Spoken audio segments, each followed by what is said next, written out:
One of Republicans' biggest priorities this year is extending the tax relief we passed in 2017 and preventing a massive tax hike on hardworking Americans. We took a big step forward before Easter with passage of a budget resolution necessary for a final bill, and we are rapidly moving toward final bill text. And Senate Republicans held hours of great discussions today to hammer out a number of details. Mr. President, the issue before us is simple. If we don't act, Americans making less than $400,000 will face a $2.6 trillion tax hike next year. $2.6 trillion. Small businesses will face a $600 billion tax hike. Republicans do not intend to let that happen.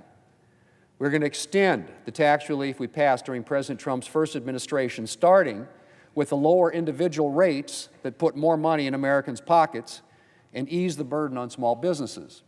I say extend, but in fact, Mr. President, we intend to make that tax relief permanent.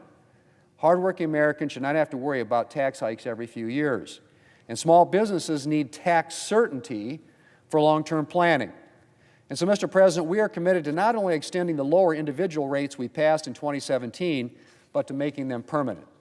We're also committed to making other small business tax relief from the Tax Cuts and Jobs Act permanent, like bonus depreciation and the Section 199A deduction. The National Federation of Independent Business reports that making the small business Section 199A deduction permanent would result in the creation of an additional 1.2 million jobs annually, with that number climbing as the law goes on. And the Tax Foundation reports that long-run GDP would increase by a substantial 1.1%. That means more jobs and more opportunities for American workers. It also means an increase in federal revenues, but an increase in federal revenues the right way, by growing and expanding the economy, not raising taxes. Mr. President, ensuring permanent tax relief for hardworking Americans and small businesses will be a substantial part of the final bill.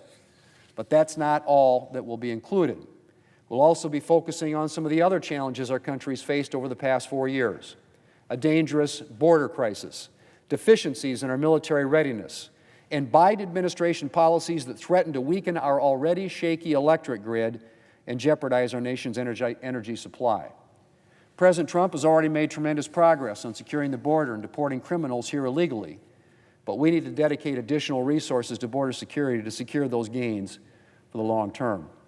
And so the final bill that we pass will include a transformational investment in securing our borders, including things like additional detention space, more border patrol, and immigration and customs enforcement agents, and additional barriers and technology. We'll also make a transformational investment in our military readiness to address deficiencies and ensure that we are equipped to deter and defeat any threat.